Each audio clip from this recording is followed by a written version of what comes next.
God always repeats himself like every good parent. Let it be established by 2 or more witnesses. He says in Genesis 41, 5 through 8, Pharaoh fell asleep and dreamed a second time. We read about the first dream. 7 heads of grain, this time plump and ripe, came up from one stalk. After them, 7 heads of grain, thin and scorched by the east wind, sprouted up. The thin heads of grain swallowed up the 7 plump, ripe ones. Then Pharaoh woke up, and it was only a dream. But it repeated itself. When the morning came, he was troubled. So he summoned all the magicians of Egypt and all its wise men. Pharaoh told them his dreams, but no one could interpret them for him. I want you to think about this for a moment. He summoned everyone. This is the height of Egyptian power. They would never again be this powerful. Think about it. The most powerful man in all the world has access to all the world has to offer, finds himself backed up against a problem that nobody could solve.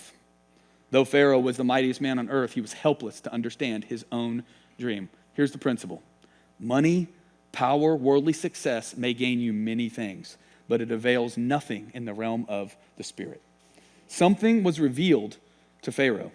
The magicians couldn't figure it out. 1,000 years of pagan religion could not produce what the king wanted. It was a big problem. You would read about kings and rulers after this that they would be so frustrated with all the wise people that in Daniel's day, they would threaten to put them all to death because they couldn't answer. It was a massive problem. The king's court started freaking out. It was in this moment, this problem, the cupbearer remembered his promise to Joseph 2 years later. The cupbearer remembered Joseph. At that moment, when all hope seemed lost, they were probably worried about their own necks. The cupbearer saw what happened to the baker, so did the entire kingdom. All of a sudden, grasping, the cupbearer remembered, hey, there was a guy that's really good at dreams. Genesis 41, 9 through 13. Then the chief cupbearer said to Pharaoh, today I remember my faults. Pharaoh was angry with his servants, and he put me and the chief baker in the custody of the captain of the guards. He and I had dreams on the same night. Each dream had its own meaning. Now a young Hebrew, a slave of the captain of the guard, was with us there.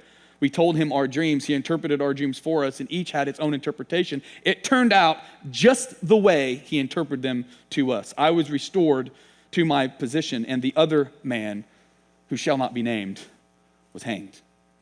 This coincidence is actually a remarkable link in the chain of God's sovereignty. Imagine if Joseph would have gotten out 1 day, 1 month, 1 year earlier. He would not have been in a place, he would not have been reachable for his ultimate call and destiny. A lot of times what we see as setbacks are actually setups. And if we could learn to adjust our perspective away from ourselves and away from our immediate circumstance and start asking questions, God, what would you want to do that's bigger than me? I have to believe Joseph had some kind of thinking in that he had seen just enough of favor. Remember, it says God was with Joseph. Even when nobody was with him, God was with him. And it's almost like affirming Joseph, saying, hey, you know what? I know it's dark now. Okay, but hang on, I've got a bigger plan. This coincidence is a big, big deal.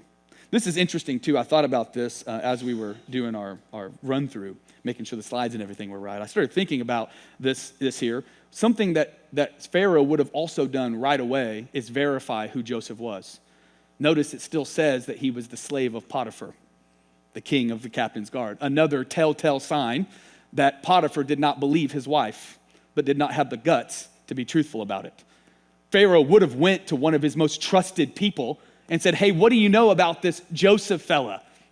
And I can just imagine Potiphar looking for an opportunity to get rid of all that guilt, all those years at having that man unjustly put in that prison just to get along with his wife, comes flooding forward. I can imagine he spoke highly of Joseph, so much so that Pharaoh brings Joseph from the dungeon to the palace. Number 3, God uses Joseph to interpret the dreams.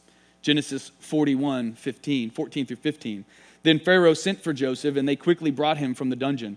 He shaved, changed his clothes, and went to Pharaoh. Pharaoh said to Joseph, I have had a dream, and no one can interpret. I love that. He has everyone there. And he says, I've had a dream, and no one can interpret it. So I had to bring a Hebrew slave, you, to help. Think about this for a moment. I've heard it said about you that you can hear a dream and interpret it. After changing clothes, he's brought before Joseph. What must Joseph have been thinking 24 hours before this moment? We gloss over it. We think, oh, he was expecting that. He had no idea that was going to happen.